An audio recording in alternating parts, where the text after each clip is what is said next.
I have all my young friends in the $25 seats.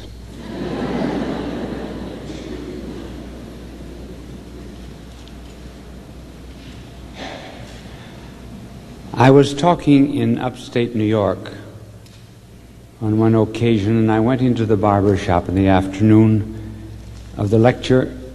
The barber did not recognize me. He said, "Are you going to that lecture tonight by Bishop Sheen?" I said, "Yes." He said, "Do you have a ticket?"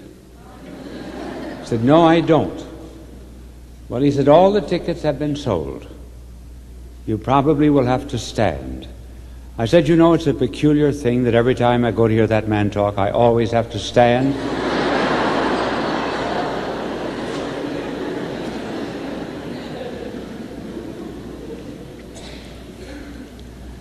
I overheard a conversation on the plane the other day. Two women in front of me, and one woman said to the other, "Oh, what a beautiful diamond you have, Mrs. Plotnick." "Yes," Mrs. Plotnick said, "it's a 40-carat diamond. I'd love to have a diamond like that." "No," said Mrs. Plotnick, "it's like the Hope diamond. It has a curse on it." "What's the curse?" "Mr. Plotnick."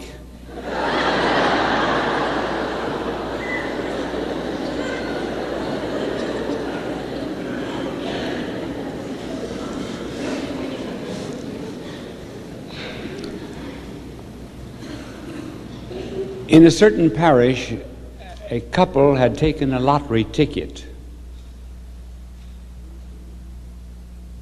and they won.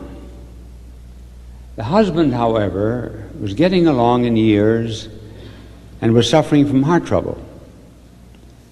And the wife was afraid that if she told her husband that he had won $50,000, that he would really die of heart trouble. So she went to the pastor and she said, "Father, I wish you would break the news to him in such a way that it would not kill him." So the pastor spoke about many odd things, and finally he said to the man, "Suppose you won $50,000 in a lottery, what would you do with it?" "Oh," he said, "I'd give it to you, Father." Then the priest dropped dead.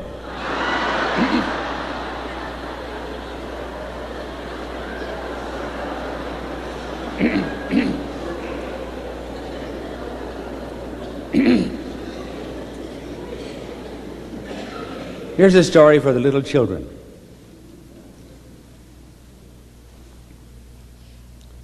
There's a restaurant in New York that promises to give $1,000 to anyone who can order something they do not have in the restaurant.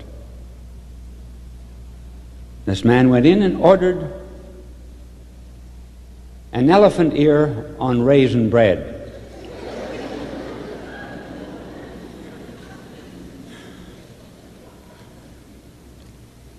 The waiter said, "Do you want an Indian elephant ear or an African elephant ear?" Oh, he said, "I don't care, as long as it's an elephant ear on raisin bread." The waiter came back with $1,000. He said, "You didn't have the elephant ear?" "Oh, yes, we had that, but we didn't have the raisin bread."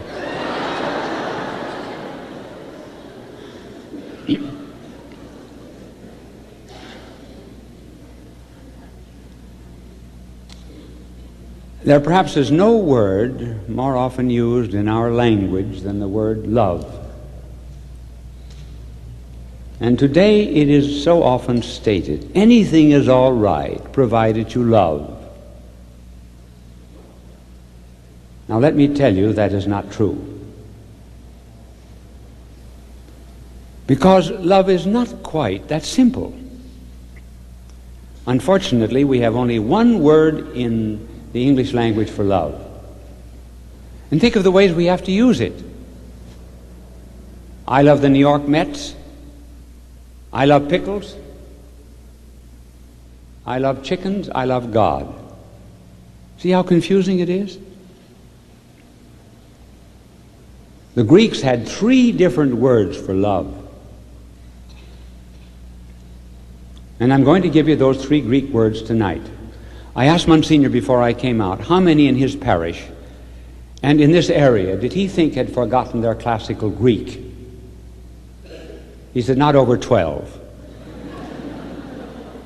So if the rest of you will excuse, I will interpret for those 12 the meaning of the three Greek words. The first Greek word for love is eros, E-R-O-S, eros. It simply means friendship, human love.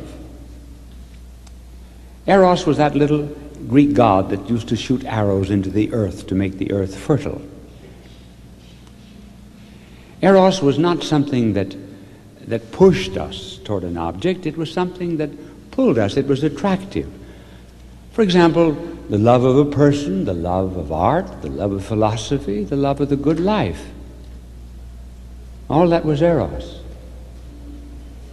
To give you an example of that love,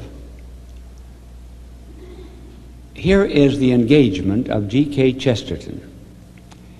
If there are any unmarried men in this audience who have not yet proposed and who intend to, I would suggest that they take this down in shorthand. And all of you married women will regret that your proposal was not in this language. Chesterton wrote to his future wife, or spoke to her, and said, "There are 4 great lamps of thanksgiving burning before me. The first, that I was born out of the same earth as you. 2, I have tried to love everything in the universe as a remote preparation for loving you. 3, I have never run after strange women. You cannot understand how much this prepares a man for true love. 4, my life ends here. It has led me to you." That is eros. I once asked a husband what he would like to be if he could come back to this earth 2 years after he died, and he said, "My wife's second husband." And that is eros.